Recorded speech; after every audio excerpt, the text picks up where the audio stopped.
Chapter 2 Out of Oogaboo. 3 days later, the grand army of Oogaboo assembled in the square in front of the royal palace.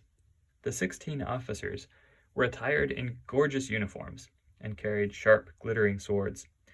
The private had picked his gun, and although it was not a very big weapon, Files tried to look fierce, and succeeded so well that all his commanding officers were secretly afraid of him. The women were there, protesting that Queen Anne so forth had no right to take away their husbands and fathers from them. But Anne commanded them to keep silent, and that was the hardest order to obey they had ever received. There's the army, all looking fine. The queen appeared before her army, dressed in an imposing uniform of green, covered with gold braid. She wore a green soldier cap with a purple plume in it, and looked so royal and dignified that everyone in Oogaboo, except the army, was glad she was going. The army was sorry she was not going alone. "Form ranks," she cried in her shrill voice. Sally leaned out the palace window and laughed. "I believe your army can run better than it can fight," she observed. "Of course," replied General Bunn proudly. "We're not looking for trouble, you know, but for plunder. The more plunder and the less fighting we get, the better we shall like our work." "For my part," said Files, "I prefer war and carnage to anything. The only way to become a hero is to conquer, and the storybooks all say that the easiest way to conquer is to fight." "That's the idea, my brave man," agreed Anne. "To fight is to conquer, and to conquer is to secure plunder, and to secure plunder is to become a hero. With such noble determination to back me, the world is mine. Goodbye, Sally. When we return, we shall be rich and famous. Come, generals, let us march." At this, the generals straightened up and threw out their chests. Then they swung their glittering swords in rapid circles and cried to the colonels, "Forward, march!" Then the colonels shouted to the majors, "Forward, march!" And the majors yelled to the captains, "Forward, march!" And the captains screamed to the private, "Forward, march!" So Files shouldered his gun and began to march, and all the officers followed after him. Queen Anne came last of all, rejoicing in her noble army, and wondering why she had not decided long ago to conquer the world. In this order the procession marched out of Oogaboo and took the narrow mountain pass which led into the lovely fairyland of Oz.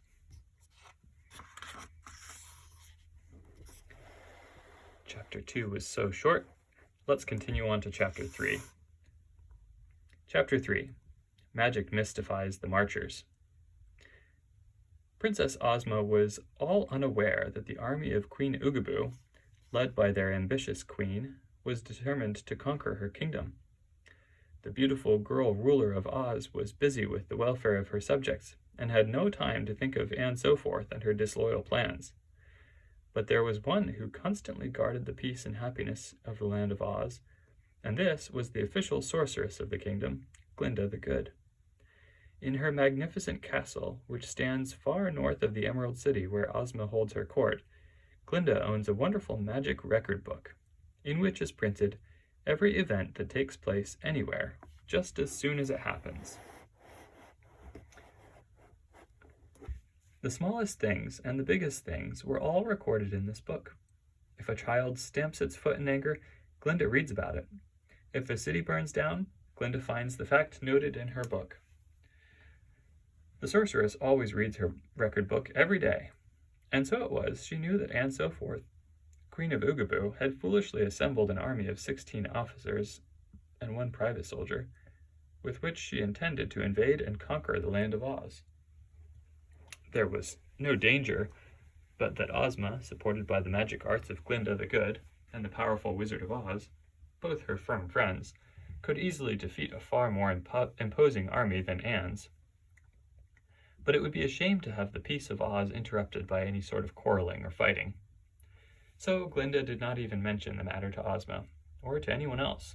She merely went into a great chamber of her castle, known as the Magic Room, where she performed a magical ceremony which caused the mountain pass that led from Oogaboo to make several turns and twists. The result was that when Anne and her army came to the end of the pass, they were not in the land of Oz at all, but in an adjoining territory that was quite distinct from Ozma's domain, and separated from Oz by an invisible barrier.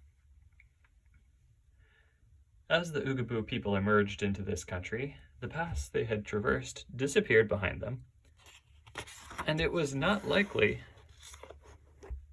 they would ever find their way back into the valley of Oogaboo. They were greatly puzzled indeed by the surroundings, and did not know which way to go. None of them had ever visited Oz, so it took them some time to discover they were not in Oz at all, but in an unknown country. "Oh, never mind," said Anne, trying to conceal her disappointment. "We have started out to conquer the world, and here is part of it. In time, we will pursue our victorious journey. Or as we pursue our victorious... Excuse me. In time, as we pursue our victorious journey, we will doubtless come to Oz. But until we get there, we may as well conquer whatever land we find ourselves in." Have we conquered this place, Your Majesty?" anxiously inquired Major Cake. "Most certainly," said Anne. "We have met no people as yet, but when we do, we will inform them that they are our slaves. And afterward, we will plunder them of all their possessions," added General Apple. "They may not possess anything," objected Private Files, "but I hope they will fight us just the same. A peaceful conquest wouldn't be any fun at all." "Don't worry," said the Queen. "We can fight, whether our foes do or not. And perhaps we would find it more comfortable to have the enemy surrender promptly." It was a barren country, and not very pleasant to travel in. Moreover, there was little for them to eat, and as the officers became hungry, they became fretful. Many would have deserted had they been able to find their way home, but as the Oogaboo people were now hopelessly lost in a strange country, they considered it more safe to keep together than to separate. Queen Anne's temper, never very agreeable, became sharp and irritable as she and her army tramped over the rocky roads without encountering either people or plunder. She scolded her officers until they became surly, and a few of them were disloyal enough to ask her to hold her tongue. Others began to reproach her for leading them into difficulties, and in the space of 3 unhappy days, every man was mourning for his orchard in the pretty valley of Oogaboo. Files, however, proved a different sort. The more difficulties he encountered, the more cheerful he became, and the sighs of the officers were answered by the merry whistle of the private. His pleasant disposition did much to encourage Queen Anne, and before long she consulted the private soldier more than she did his superiors. It was on the 3rd day of their pilgrimage that they encountered their first adventure. Toward evening, the sky was suddenly darkened, and Major Nails exclaimed, "A fog is coming toward us." "I do not think it is a fog," replied Files, looking with interest at the approaching cloud.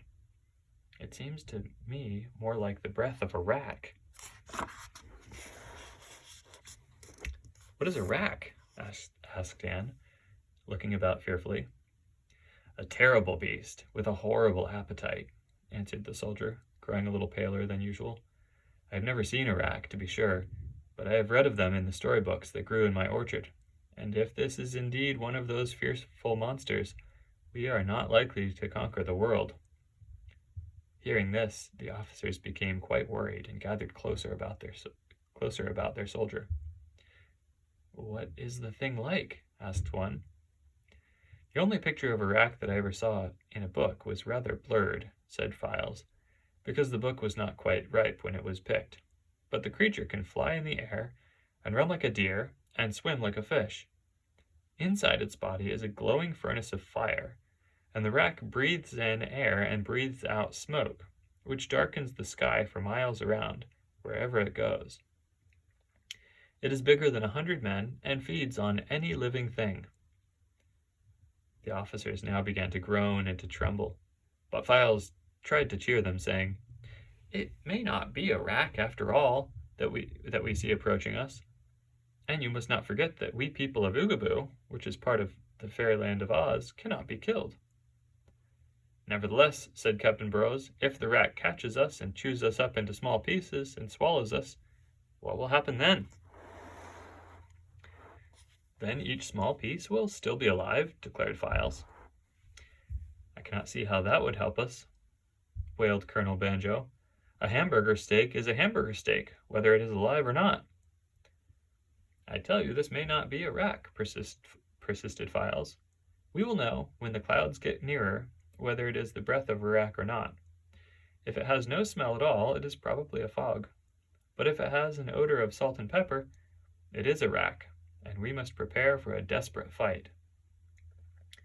They all eyed the dark cloud fearfully. Before long it reached the frightened group, and began to envelop them. Every nose sniffed the cloud, and every one detected in it the odor of salt and pepper. "The rack!" shouted Private Files, and with a howl of despair the 16 officers fell to the ground, writhing and moaning in anguish. Queen Anne sat down upon a rock and faced the cloud more bravely, although her heart was beating fast. As for Files, he calmly loaded his gun and stood ready to fight the foe, as a soldier should. They were now in absolute darkness, for the cloud which covered the sky and the setting sun was black as ink. Then through the gloom appeared 2 round, glowing balls of red, and Files at once decided these must be the monster's eyes. He raised his gun, took aim, and fired. There were several bullets in the gun, all gathered from an excellent bullet tree in Oogaboo, and they were big and hard. They flew toward the monster and struck it, and with a wild, weird cry, the rack came fluttering down, and its huge body fell plump upon the forms of the 16 officers, who thereupon screamed louder than before. "Badness me!" groaned the rack. "See what you've done with that dangerous gun of yours." "I can't see," replied Files, "for the cloud formed by your breath darkens my sight." "Don't tell me it was an accident," continued the rack reproachfully, as it still flapped its wings in a helpless manner. "Don't claim you didn't know the gun was loaded, I beg of you." "I don't intend to," replied Files. "Did the bullets hurt you very badly?" "One has broken my jaw, so that I can't open my mouth. You will notice that my voice sounds rather harsh and husky, because I have to talk with my teeth set close together. Another bullet broke my left wing, so that I can't fly, and still another broke my right leg so that I can't walk. It was the most careless shot I ever heard of." "Can't you manage to lift your body off from my commanding officers?" inquired Files. "From their cries, I'm afraid your great weight is crushing them." "I hope it is," growled the rack. "I want to crush them." There's Private Files firing away at the rack. "I hope it is," growled the rack. "I want to crush them, if possible, for I have a bad disposition. If only I could open my mouth, I'd eat all of you, although my appetite is poorly this warm weather." With this, the rack began to roll its immense body sideways, so as to crush the officers more easily. But in doing this, it rolled completely from them, and the entire 16 scrambled to their feet and made off as fast as they could run. Private Files could not see them go, but he knew from the sound of their voices that they had escaped, so he ceased to worry about them. "Pardon me if I now bid you goodbye," he said to the rack. "The parting is caused by our desire to continue our journey. If you die, do not blame me, for I was obliged to shoot you, as a matter of self-protection." "I shall not die," answered the monster, "for I bear a charmed life, but I beg you not to leave me." "Why not?" asked Files. "Because my broken jaw will heal in about an hour, and then I shall be able to eat you. My wing will heal in a day, and my leg will heal in a week, when I shall be as well as ever.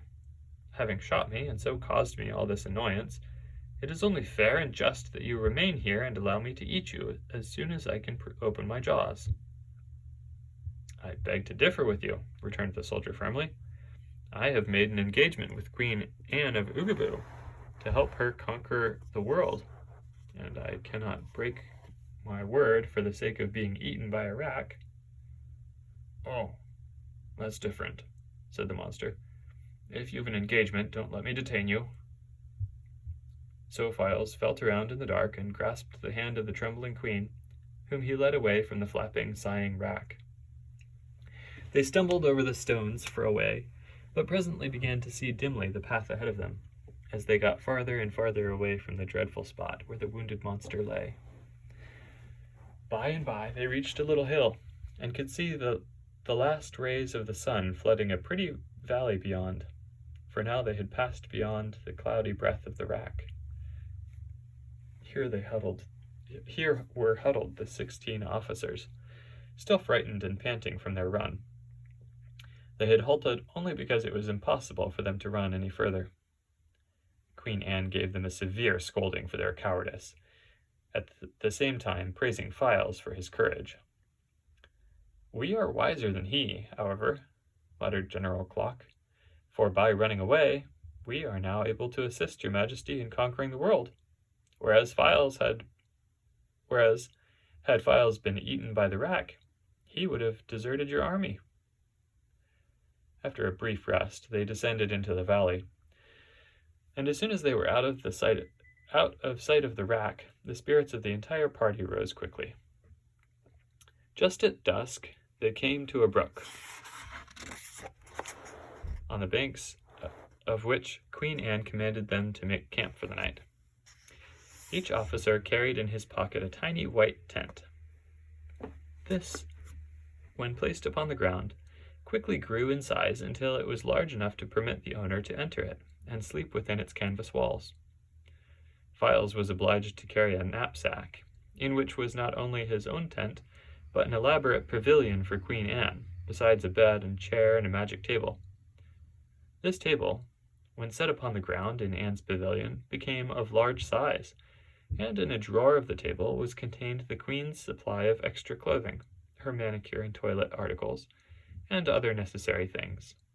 The royal bed was the only one in the camp, the officers and the privates sleeping in hammocks attached to their tent poles. There was also in the knapsack a flag bearing the royal emblem of Oogaboo, and this flag Files flew upon its staff every night, to show that the country they were in had been conquered by the Queen of Oogaboo. So far, no one but themselves had seen the flag, but Anne was pleased to see it flutter in the breeze, and considered herself already a famous conqueror. Next chapter is Chapter 4, Betsy Braves the Billows, which we'll read next time.